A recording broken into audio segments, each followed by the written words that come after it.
Zach again at newtotorah.com, coming in, making a video for you today. It's September 23rd. Right now, I'm recording this right now. It'll probably get uploaded by tonight, and it'll be September 24th. And, you know, there's all kinds of people out there saying, oh, the doom and gloom, where's the doom and gloom? It didn't happen. And all these people who are saying all this stuff about September 23rd, it's not going to happen. And so, you know, a bunch of false prophets and blah, blah, blah. And, you know, so every time people come around, no matter what date is given, people, you know, are just waiting in the wings to jump on those folks who speculated that something might happen on a certain date. And, you know, they gleefully show everyone how wrong these other people were. And, you know, I've seen this enough, and I've been on both sides of this now over the years, and I've learned it's not good to predict anything. But at the same time, there are people out there right now on September 24th saying, nothing happened, there's nothing to see here, see, you guys were wrong again. And if you're one of those guys who are saying that, you are insane. You are completely nuts. If you look around at the world today and go, see, everything's fine, nothing to see here, then you are just asleep at the wheel. You're completely blind. And I'm going to take you to some scripture here, so I just want to show you just how wrong you all are. The world right now, folks, is on fire. Remember that saying, you probably almost all have heard it. Remember that saying where it talks about if you want to boil a frog, and I don't know why you'd want to boil a frog unless you were, I don't know, Duck Dynasty. But if you wanted to boil a frog, not to eat, again, Duck Dynasty. If you wanted to boil a frog, you would probably not put the frog in boiling water because the frog would immediately touch the scalding water and jump out. So how you boil a frog is to put the frog in cool water in a pot and then slowly turn up the heat. That's what's happening to you all. All of you guys out there who are saying there's nothing, you people are crazy, there's nothing going on, September 23rd is come and gone, nothing's happened. You guys are in that pot of water and the heat is turning up and you don't even know it. You're just sitting back and laughing at all these people who are trying to tell everyone else that, hey, problem, you know, danger, Will Robinson. And you're gleefully showing them or telling them how wrong they are. When it's actually you're the one who's in the pot. And the heat's turning up. The heat's on right now. Zach, show me. I don't know what you're talking about. I don't know. The world looks fine to me. Yeah, there's problems everywhere. But there's always been problems, Zach. There's always been, you know, these such and such. There's always been such and such. It's fine, Zach. It's all fine. You know, you're overreacting. Okay. Let's take a look at some things. Let's go to Matthew chapter 24. Matthew chapter 24 begins like this. We're going to go to the third verse. Start with the third verse. And as he sat upon the Mount of Olives, the disciples came unto him privately, saying, Tell us, when shall these things be? And what shall be the sign of thy coming, and of the end of the world? And Yeshua answered and said unto them, Take heed that no man deceive you. First of all, let me just go ahead and go back and say, they came to him, these disciples came to him, and he says, what shall be the sign? Tell me of when the end of the world is going to happen. Because it says, you know, we want a sign. Show us when we know. And Yeshua answered and said unto them, Take heed that no man deceive you, for many shall come in my name, saying, I am Christ, and shall deceive many. Well, I did a whole video on this, folks, and if you want to see the video I did on Matthew 24, verse 5, go up to the top of the screen, click the link. When you hover over, it'll take you to the Deceived by Many video that I did. And that is where we're living at right now. Many shall come in my name, saying that I am in fact the Messiah, saying Yeshua, Jesus, is the Messiah, and they will deceive many. Okay, they're not saying, I always grew up thinking in the Baptist church that these were people that said, I am the Messiah, and they'll deceive many. But there's only a handful of wackos out there who say that they're Jesus, and they don't have that many people following them. This says that many will come, saying, I am the Messiah, saying he is, in fact, Jesus is the Messiah, and will deceive many. Now, you look at modern Christianity today. You know, the Torah tells us in Deuteronomy 13, it gives us a test. It says, here's how you will test to see if they are true or not. Do they tell you to keep the commandments? Because if they tell you to do something different to what I'm telling you today, you know they're a false prophet. Well, today you have millions, you know, at least hundreds of thousands of pastors, preachers, teachers who are teaching out there saying, hey, Jesus is in fact the Messiah. but they're deceiving people because they're telling them to do something different than what was told to Moses in Deuteronomy 13. Many shall come and deceive many. But let's keep going. And ye shall hear of wars and rumors of wars. See that ye not be troubled, for all these things must come to pass, for the end is not yet. Folks, what is going on? There's wars all over the Middle East. You have Syria going crazy. All of these people are leaving. People think, oh, it's just Syria that's emptying into Europe. No. You have all of this news going on right now where you have all these refugees and people fleeing everywhere from the Middle East into Europe. Why? Because Europe is giving out a bunch of freebies. They, come to our country and we'll put you on our health care and welfare rolls and you'll get lots of money and, you don't have to work even. We're just going to give you some money. And so all these people are coming into Europe.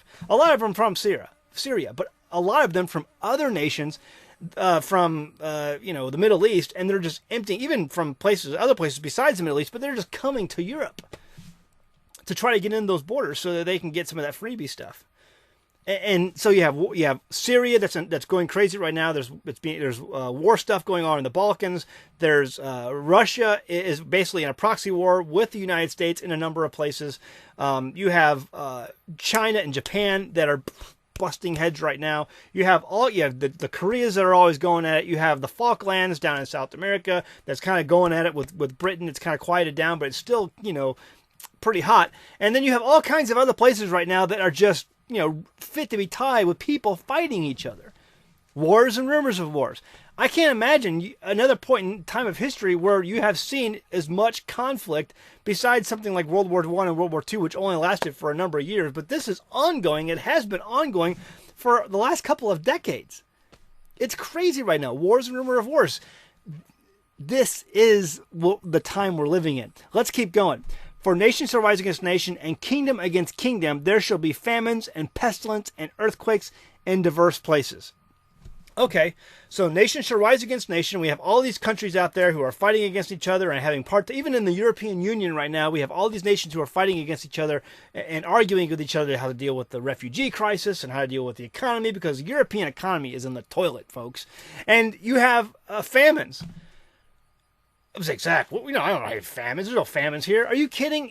If we didn't have the infrastructure in this country to be able to move food the way we do, people in California right now on the West Coast would be starving to death.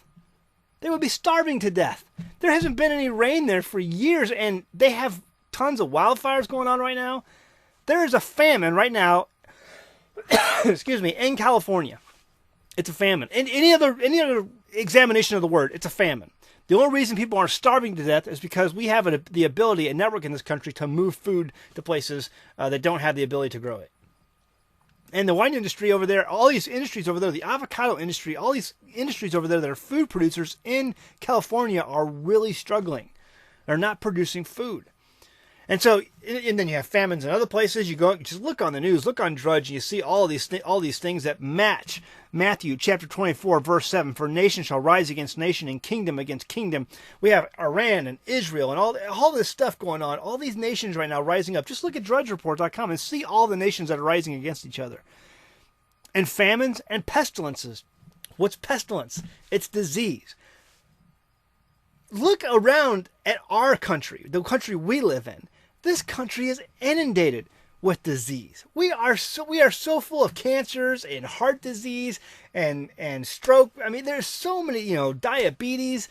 We have disease and pestilence going on like crazy in this nation. I'm not trying to do fear porn, folks. I'm not trying to sell fear and promote fear, but this is the time we're living in.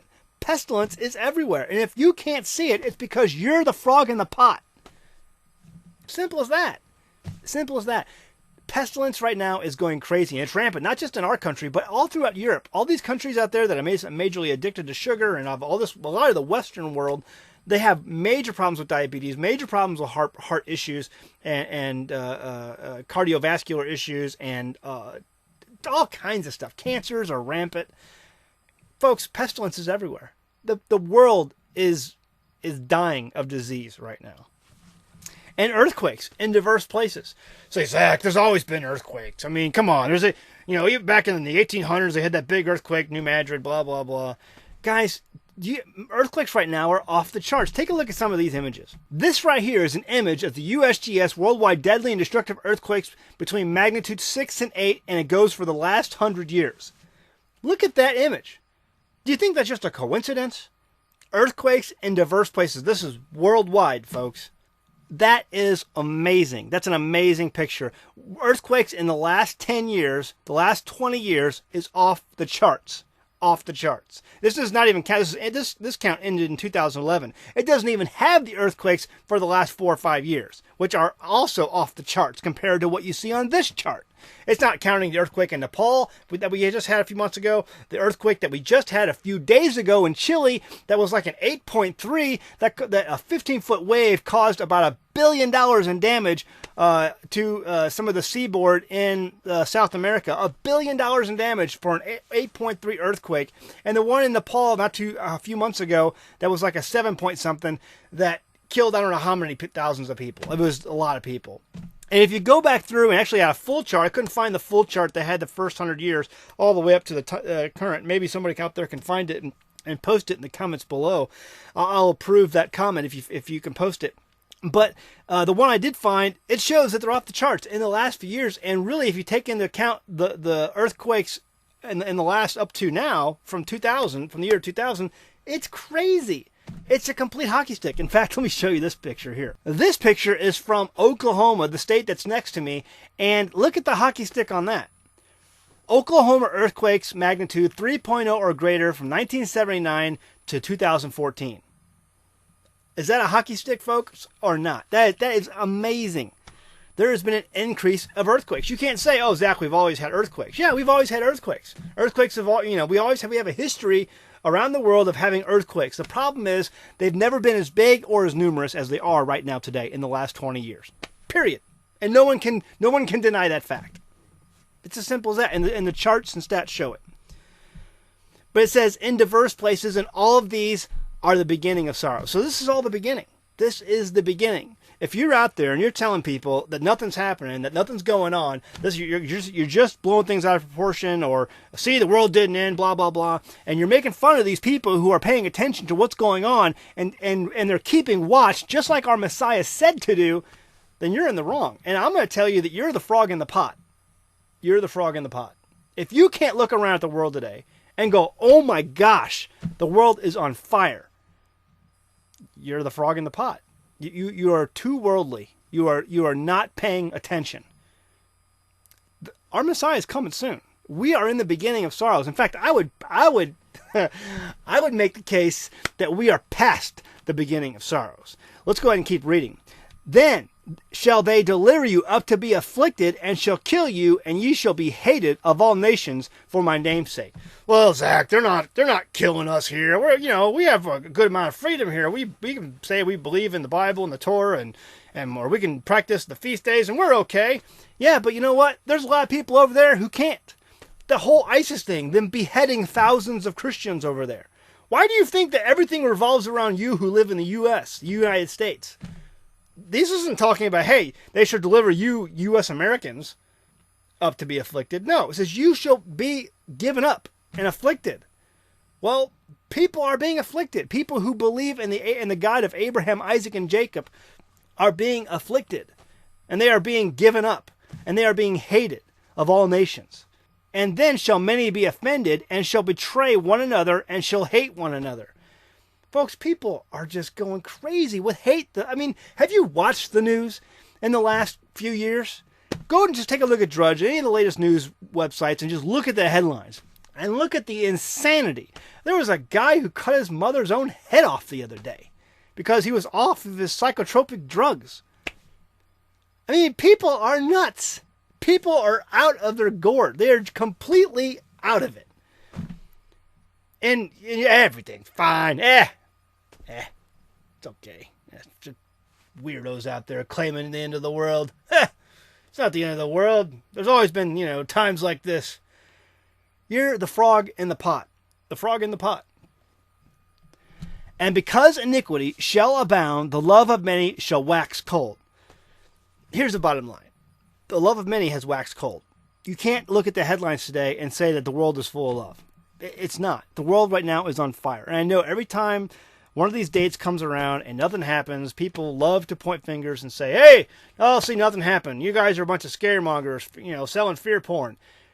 Guys, if you can't see the world on fire right now, you're not looking. You're not paying attention. You're asleep at the wheel. You're the frog in the pot. Sad to say, but you are. What can we do right now? What I think we should be doing is getting our families ready, trying to prepare, and so we can keep our families and people whom we love safe. And at the same time, be telling others about the good news of our Messiah. The good news, the gospel, is and has always been that anyone can be grafted into the kingdom. Our Messiah is coming back soon, and he's bringing his kingdom with him. Are you ready? Is your neighbor ready? That's what we need to be concentrating on. And we need to just hold fast to that hope of going back to the land one day and receiving the inheritance that was promised to us, to our ancestors, that they lost because of their disobedience. All right, we're going to leave it at that. Go home, read your Bible. Thanks.